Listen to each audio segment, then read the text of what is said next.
সম্মানিত শুধু দেখতে দেখতে আমরা প্রায় রমাদানের শেষ লগ্নে প্রায় চলে এসেছি। শেষের দশকে আমরা উপনীত হয়েছি। খুবই বরকতপূর্ণ মহিমান্বিত এ রাত। আল্লাহ তাআলা বলেছেন, লাইলাতুল কদরি খায়রুম মিন আলফি শাহর, কদরের রাত হচ্ছে হাজার মাসের চেয়েও সেরা। এবং ফিহা ইউফরাকু কুল্লু আমরিন হাকিম, এ রাতে সব বিজ্ঞচিত ব্যাপারের ফায়সালা করা হয়। একটা বাজেট রাত। আগামী সারা বছর, পুরো বছর জুড়ে আমরা কি করবো, আল্লাহ তাআলা এ রাতেই ফায়সালা করবেন। তো রমজানের শেষ দশকের বেজর রাত্রিতে বিষ্ণু ইসলাম এই কদরকে তালাশ করতে বলেছেন। 21, 23, 25, 27, 29 আমরা যেন এই 5টি রাতে খুব ভাব গাম্ভীর্যের সাথে, আন্তরিকতার সাথে কিয়ামুল লাইল করি এবং ইবাদত করি।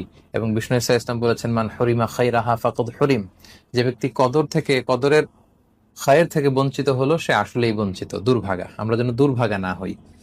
এবং আম্মা জান আয়েশা রাদিয়াল্লাহু তাআলা আনহাকে বিশ্বনবী একটি স্পেশাল দোয়া শিখিয়েছিলেন, যেন তিনি কদরের রাত পেলে এই দোয়াটি পড়েন। দোয়াটি হচ্ছে, আল্লাহুম্মা ইন্নাকা আফুন তুহিব্বুল আফওয়া ফাআফু আন্নি, অর্থাৎ হে আল্লাহ, আপনি ক্ষমাশীল, আপনি ক্ষমাকে পছন্দ করেন, আপনি আমাকে ক্ষমা করুন।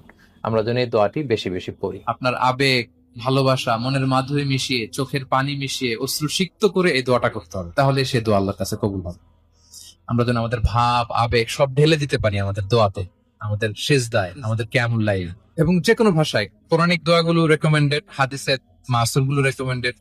তাছাড়া আপনার নিজের ভাষায় আপনার কি চাওয়া, আপনার কি আকাঙ্ক্ষা, আপনার মনের কষ্ট, যাতনা সবকিছু আপনি আল্লাহ তাআলার কাছে পেশ করুন। এবং আম্মা জান আয়েশা জিজ্ঞেস করেছিলেন, ইয়া রাসূলুল্লাহ, আমি যদি কদর পেয়ে যাই আমি কি বলবো এ রাতে? মা আদউ, কি দোয়া করব? রাসূল সাল্লাল্লাহু আলাইহি ওয়াসাল্লাম বললেন, তাকুলিন, আয়েশা তুমি বলবে, আল্লাহুম্মা ইন্নাকা আফুন তুহিব্বুল আফওয়া ফাআফু আন্নি। আয়েশা তুমি যদি কদরের রাত পেয়ে যাও, এটা বলবে, হে আল্লাহ, আপনি ক্ষমাশীল, আল্লাহ আপনি ক্ষমাকে পছন্দ করেন, আল্লাহ তাই আপনি আমায় ক্ষমা করেন। হে আল্লাহ, আপনি ক্ষমাশীল, আপনি ক্ষমাকে পছন্দ করেন, আল্লাহ আপনি আমাকে ক্ষমা করেন। এই দোয়াটা আমরা যেন বেশি বেশি করি। আমার সাথে সাথে সবাই একটু পড়ুন মেহেরবানি করে, আল্লাহুম্মা ইন্নাকা আফুন তুহিব্বুল আফওয়া ফাআফু আন্নি। আল্লাহুম্মা ইন্নাকা আফুন তুহিব্বুল আফওয়া ফাআফু আন্নি। হে আল্লাহ, আপনি ক্ষমাশীল, আপনি ক্ষমা করাকে পছন্দ করেন, আল্লাহ আমাকে ক্ষমা করেন। আমরা আমাদের নিজেদের ভাষায় অনেক দোয়া করতে পারবো, কিন্তু রাসূল সাল্লাল্লাহু আলাইহি ওয়াসাল্লামের শেখানো দোয়াগুলো, এটা হচ্ছে মানে very precise in wording but comprehensive in meaning. এটার অর্থ, এটার আবেদন অনেক বেশি।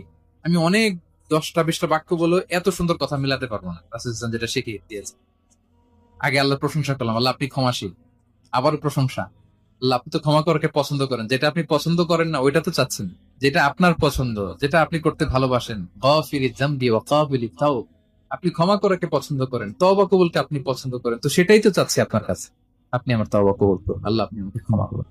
So, এই দোয়াটা প্রত্যেক রাতে যেন আমরা বেশি বেশি করি। আজকে কদরের রাত, আমরা যেন এই রাতে বেশি বেশি ইবাদত করি, কোরআন তেলাওয়াত করি, দোয়া করি, কিয়ামুল লাইলে দীর্ঘ সময় আমরা যেন কাটাই এবং সিজদায় পড়ে যেন আমরা লম্বা সময় দোয়া করি। এই রাতে বিষ্ণু ইসলাম আম্মা জান আয়েশা রাদিয়াল্লাহু তাআলা আনহাকে স্পেশাল একটি দোয়া করতে বলেছেন যে, আয়েশা তুমি যদি কদর পেয়ে যাও, তুমি পড়বে, আল্লাহুম্মা ইন্নাকা আফুন তুহিব্বুল আফওয়া ফাআফু আন্নি, অর্থাৎ আল্লাহ আপনি ক্ষমাশীল, আপনি ক্ষমা করাকে পছন্দ করেন, আল্লাহ আপনি আমাকে ক্ষমা করেন। আল্লাহ তাআলা যেন আমাদের ক্ষমার ফয়সালা করে, আল্লাহ তাআলা যেন আমাদেরকে কল্যাণ, বারাকা, মার্সি, ব্লেসিংস দিয়ে সমৃদ্ধ করে, ভরপুর করে, এই কামনাই করছি। কদর তালাশ করুন, রমজানের সবচেয়ে দামি সময়। বিষ্ণু বলেন, মান হরিমা খাইরাহা ফাকাদ হরিম, যে কদর মিস করলো সে সব মিস করলো, হি ইজ দ্য লুজার। আচ্ছা বলেন, এই বরকতের মাসে আমরা কি লুজার হতে চাই না গেইনার হতে চাই? সবাই বলেন এই রমাদানে আমরা লুজার হব না গেইনার হব? ইন্না أنزلناه في ليلة القدر وما أدراك ما ليلة القدر ليلة القدر خير من ألف شهر পড়েন আল্লাহু আকবার। লাইলাতুল কদরি খায়রুম মিন আলফি শাহর, 1000 মাসের চেয়েও সেরা। 1000 মাসে হয় 83 বছর 4 মাস। 83 বছর 4 মাস টানা ইবাদত করলে যেই সওয়াব, কদরের রাতে ইবাদত করলে অতটুকু সওয়াব আপনি পাবেন, আল্লাহ সেটা বলে নাই। আল্লাহ বলে তার চাইতে বেশি সওয়াব দিয়ে আপনার আমলনামা ভরে দিবে কে? কদর যেন মিস না হয়। 21, 23, 25, 27, 29 নাকি খালি 27? আপনারা কি খালি 27? হ্যাঁ না, ফালতামিসু ফিল আশরিল আওয়াখিরি ফিল মিনাল ভিতরি, রমজানের শেষ দশকের বেজর রাতগুলোকে কদর হিসেবে তালাশ করো। আল্লাহর হাবিব সাল্লাল্লাহু আলাইহি ওয়াসাল্লাম শেষ 10 দিন টানা ইবাদত করতেন, টানা ইবাদত। ইদা জাআল আশরু আহিয়াল লাইলা আইকাযা আহলা ওয়া জাদ্দা ওয়া শাদ্দাল মিজার, সারা রাত জেগে ইবাদতের নজির নবীজির নাই, শুধু রমজানের শেষ দশক ছাড়া। সুবহানাল্লাহ বলেন। নিজেও ঘুমাতেন না, ফাতেমা রাদিয়াল্লাহু তাআলা আনহু, আলী রাদিয়াল্লাহু তাআলা আনহু কাউকে ঘুমাতে দিতেন না, সবাইকে জাগিয়ে তুলতেন। আমরা সারা রাত জেগে ইবাদত করব, রাজি আছেন তো? কদর যেন আমাদের মিস না হয়, আজকে থেকেই ক্যালেন্ডারে মার্ক করে রাখেন। সব কাজ পেছনে ফেলে, সব ব্যস্ততাকে পেছনে ফেলে ইবাদতের জন্য আমরা প্রস্তুত থাকবো কদরের রাতে। কোনোভাবে কদর যেন আমাদের মিস না হয়, ইনশাআল্লাহ। বলেন তো সবাই। কদরের রাত বিশ্বনবী বলেছেন রমজানের শেষ দশকের বেজর রাতে তালাশ করো। 21, 23, 25, 27, 29। আমাদের দেশে শুধু ঘটা করে 27 রমজান পালন করো। আপনি 27 তারিখে আবাদত করলেন, বাকি 4টা অড নাইট বেজর রাতে যদি আবাদত না করেন, হতে পারে ওই বছরের কদর ছিল 21 রাতে, হতে পারে না? তখন আপনি কপাল পোড়া, সব শেষ। এজন্য বুদ্ধিমানের কাজ হচ্ছে সবগুলা বেজর রাত্রিতে সমান তালে আবাদত করা। বিশ্বনবীকে আল্লাহ তাআলা কদরের রাত আসলে কোনটা জানিয়ে দিয়েছিলেন, সাহাবীদেরকে জানানোর জন্য বিশ্বনবী ঘর থেকে বের হলেন। ফাতালাহা ফুলান ওয়া ফুলান, ঘর থেকে বের হওয়ার পরে বিশ্বনবী দেখলেন 2 বেড়া ঝগড়া লাগছে। ওই 2 জনের ঝগড়ার দিকে বিশ্বনবী মনোযোগী হলেন। হঠাৎ করে কোন তারিখের কথা আল্লাহ বললেন বিশ্বনবী ভুলে গেলেন। বিশ্বনবী বলেন ফারুফি আতনাসিতু, কদরের রাত কোন রাত আল্লাহ আমার কইছিল, কিন্তু ঝগড়া দেখে আমি ভুলে গেছি। কদরের রাত্রে দোয়া করলে কবুল করে কে?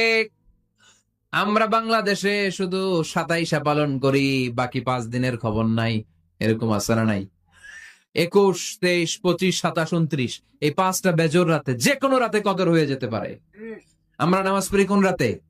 27। সারা রাত কানতে কানতে শেষ, ওদিকে কদর চলে গেছে 23 তারিখ। আছে না নাই? হতে পারে। বুদ্ধিমান মুমিনের কাজ হচ্ছে বেজর 5 রাত্রিতে, শেষ দশকের 5 বেজর রাত্রিতে এক সমান তালে ইবাদত করা, যাতে কোনো ক্রমে কদরের বরকত ছুটে না যায়। পারলে এতেকাফ করবেন। আল্লাহর হাবিব সাল্লাল্লাহু আলাইহি ওয়াসাল্লাম প্রতি বছর 10 দিন এতেকাফ করতেন। যে বছর ইন্তেকাল করবেন সে বছর 20 দিন এতেকাফ করেছেন। আপনি বলবেন হুজুর এতেকাফ না করলে সমস্যা কি? আমার নবী একটা ইবাদত সারা জীবনেও ছাড়ে নাই, আর আপনি জীবনে একবারও করেন নাই। এবার হিসাব আপনার কাছে, হিসাব আপনার কাছে। না পারলে অন্তত রাত্রি বেলাগুলো মসজিদে কাটাবেন।